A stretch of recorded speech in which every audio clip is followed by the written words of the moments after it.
Hey, good morning, everybody. Thanks for your time. And my name is Bas Beukers, and Reese did already a short introduction.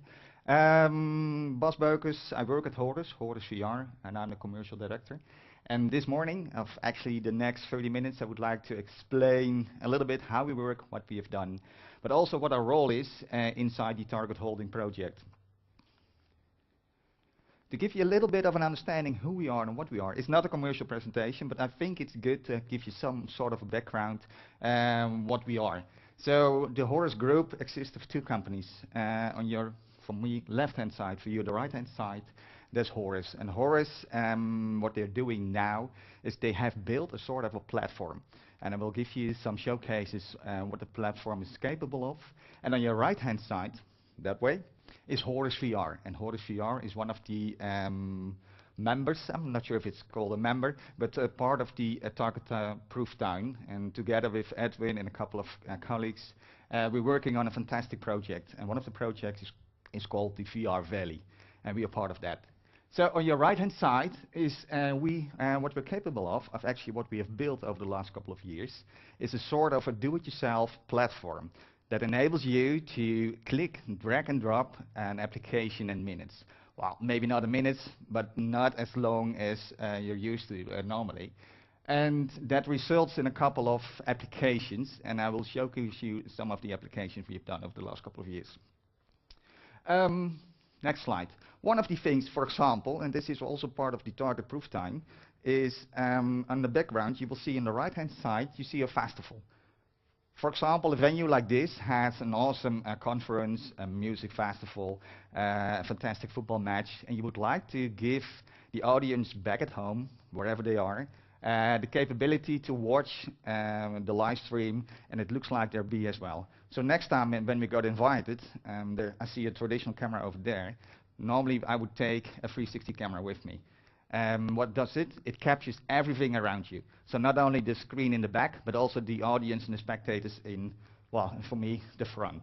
So it gives you a fantastic immersive feeling that you're part of the audience. So next time, maybe you could, well, let's say this conference is sold out. Well, it's not, but what you could do the next time is invite your colleagues from Japan, for example, and they could see the live stream if they are in the front row seat.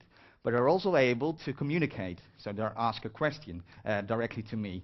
So it's very important that you have a low latency connection between the venue and, well, for example, the dome tent on the right-hand side. So we have built an infrastructure that enables you to pick up an event and put it anywhere on any platform. So this is part of our platform from the Horus side. So that gives you a lot of flexibility to, well, let's say virtual ticketing.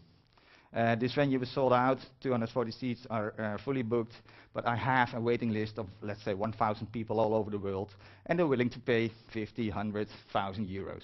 So now it's a shame you won't get that money. But if you're gonna sell virtual tickets, then it's gonna work, we think. So the thing in the middle is something we have built.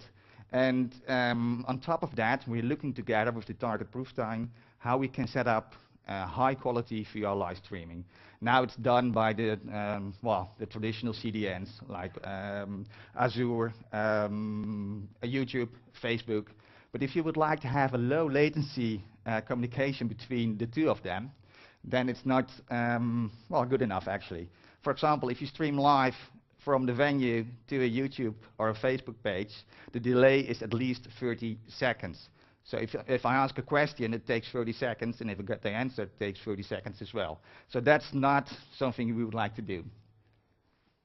Does it make sense? Well, if you have any questions, we can, well, save them, and I will answer them later on. So this is all about the platform we are working on with Horus. What does it mean is we are able to, well, you have a couple of components on your right-hand side, and you always need an operating system. Besides that, you need an SDK and some components we already have in stock. If you combine them, you can build an application very fast, not only for rapid prototyping, but also to build applications to make it, well, something that works already. So actually this is a pretty, well, it looks pretty complex.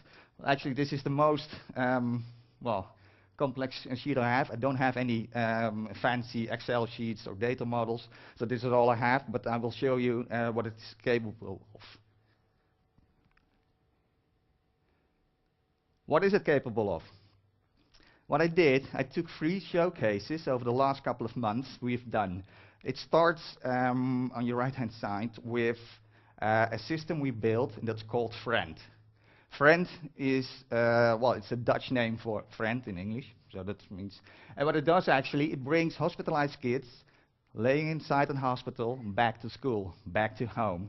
And why should you do that? Because they would like to get in contact with the friends at school. They are able to follow the lessons again. So that's what we have built, but it means a lot from not only to capture an imagery, but also in 360, live, low latency, so they have the feeling that they're inside the classroom. The middle one is BOM, is something that has to do with deep learning. We'll talk about more about that. And on your left-hand side, there's something we've done with the Hammersbach Rhino Force. But I will start with the first thing.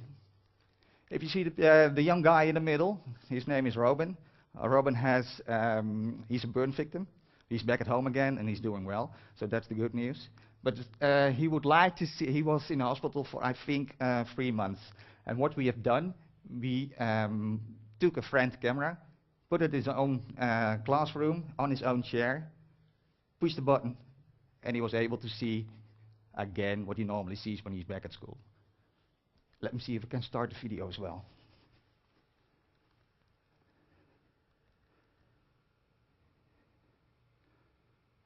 Yes.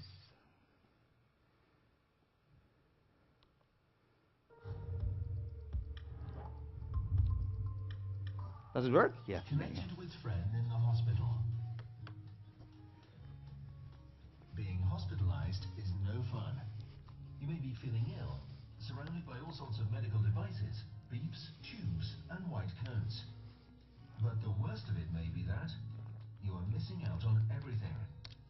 The birthday of your best friend, your graduation, that one important soccer final, or that concert which you bought your tickets for a half year ago. Or not. Thanks to Friend, you don't have to miss out on anything anymore. Friend is a device that is able to record an environment in 360 degrees when placed there, and to broadcast this environment to another location. By connecting Friend with specific VR goggles, a patient in the hospital wearing the goggles can be virtually present in that environment where Friend is placed, outside of the hospital. Of course, you may already use a video calling application on your smartphone or tablet, but this comes nowhere near the virtual reality experience that is possible using Friend. Friend is designed as a doll with a lens in the shape of a dome on its head. With this lens, Friend can record footage in 360 degrees, wherever it is placed and connected to the internet. For example, at home. The only thing a patient has to do is to wear the connected VR goggles and they are home again. A microphone and speaker are hidden in the body of Friend, which makes it possible to communicate with someone who is actually at your house, as if this person were in the hospital right next to you. Friend is a special invention for use by adults and children alike, who now risk missing out on important moments in life because of a required stay in the hospital. Friend and the coupled VR goggles are connected to each other through their own unique identifier code to ensure safe viewing and transport of data. The Academic Medical Center in Amsterdam, the Netherlands, purchased a set of Friends with the generous help of the AMC Foundation. For many patients who have to stay in the hospital for a long time, it can be important to be back home again. Back to your own living room, your dog, or even seeing that neighbor who has difficulty walking. It may alleviate the sorrow of people who feel dejected or isolated because of their prolonged lack of contact with home. Friend can thus be very important in how you experience your stay in the hospital.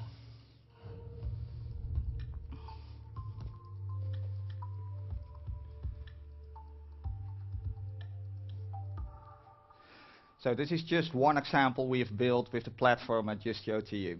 So it's a very powerful platform that enables you to stream live at an instance. And the only thing you have to do, and everybody can do this, and I can do it, so you can do it as well, is push the power button on, and it starts to stream live. Another example is, well, actually this is how it looks like, but I think you already saw it in the video. It's just a small puppet. It's the size of this. It's a sort of a milk can. That's the side of it, and it streams directly to an Oculus VR glass. So there's a peer-to-peer connection in the middle. That means it's a secure transport of data, but also a low latency connection. So you're able to stream live, talk to each other, communicate with each other, and it looks like you're in the venue, the class, the school, whatever. You're part of the group again. The next thing I would like to show you, I show you just some showcases to show you the variety of what we can build with the platform. So this is an example we've done with the Hemmesbach Rhino Force. Hemmesbach is a huge ICT company in Germany, and what they do, they donate 1% of their revenues to special projects. And one of the projects they support is the Hemmesbach Rhino Force. And the Rhino Force protects rhinos in South Africa. And what we've done, well, actually I have a movie of that as well, so it won't, let me see if I can show it to you directly, then it makes sense.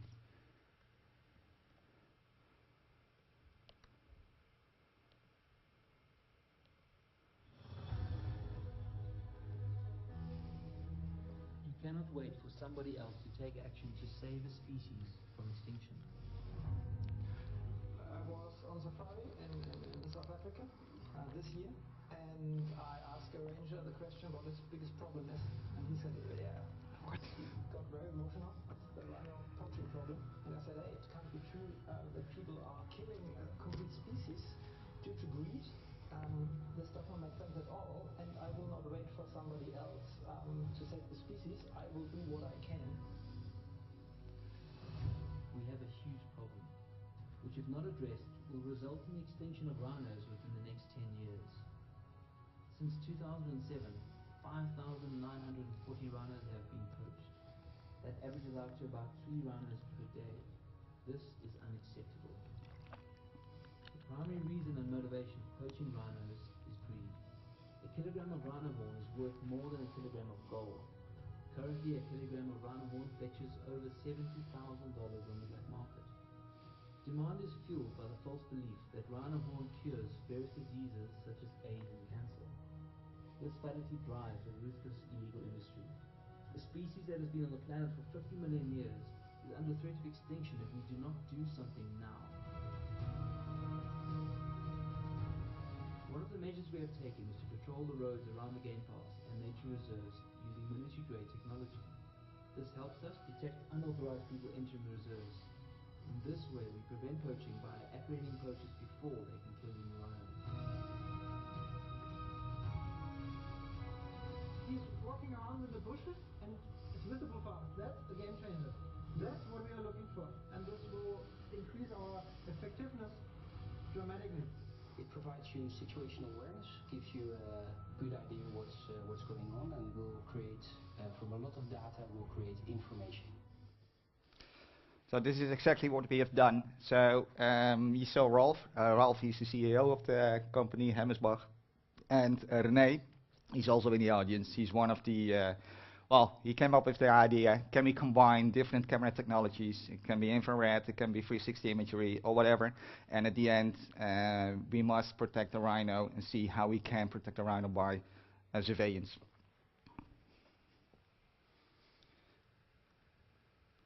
Let me see which one was it. There we go. Okay, this is one of the last examples.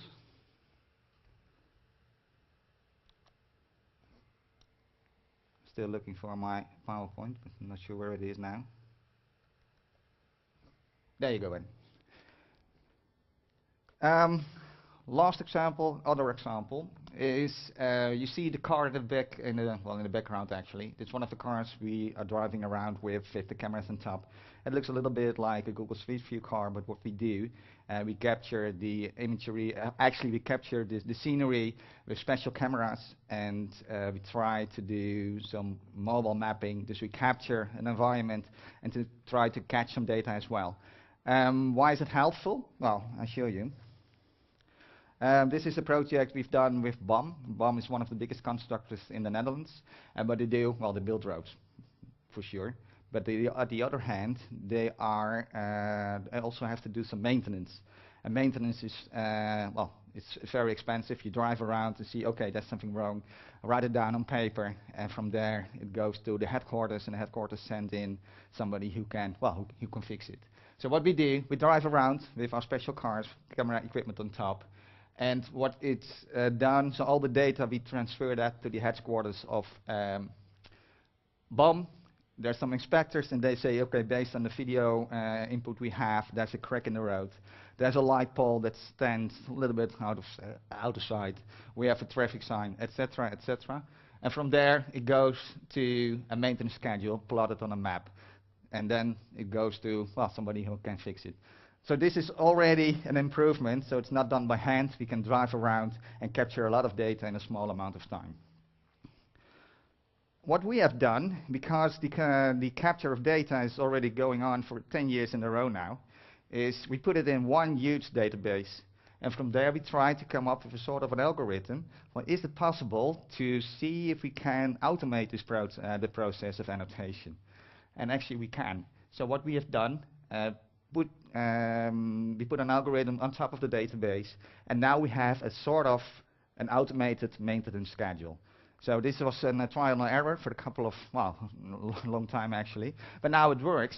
So now we were able to automate the annotation process, and then it looks like this.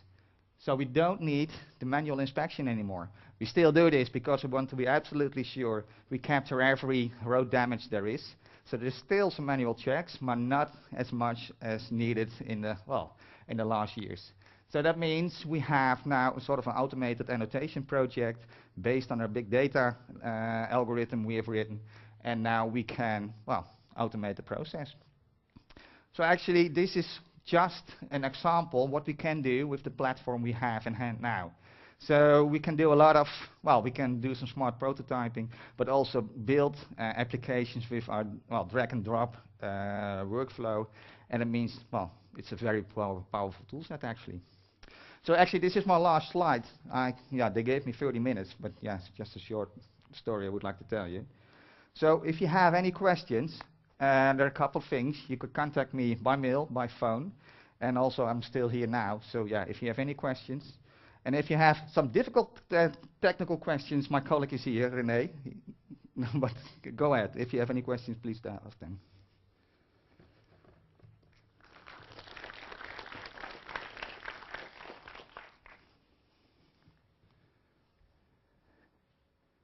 Questions?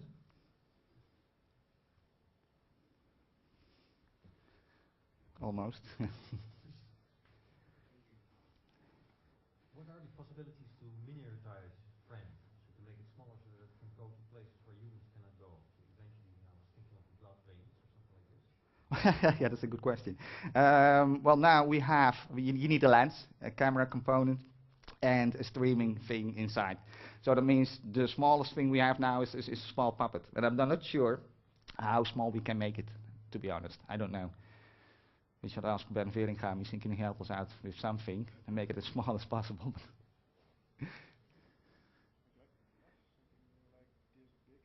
But it still doesn't fit in the vein. No, yeah, okay, yeah. Yeah, we can make it smaller. Yeah, that's for sure. We can make it, let's say, a surveyor's cam, hang it upside down on the ceiling, and then it's just, well, smaller, of course. Yeah.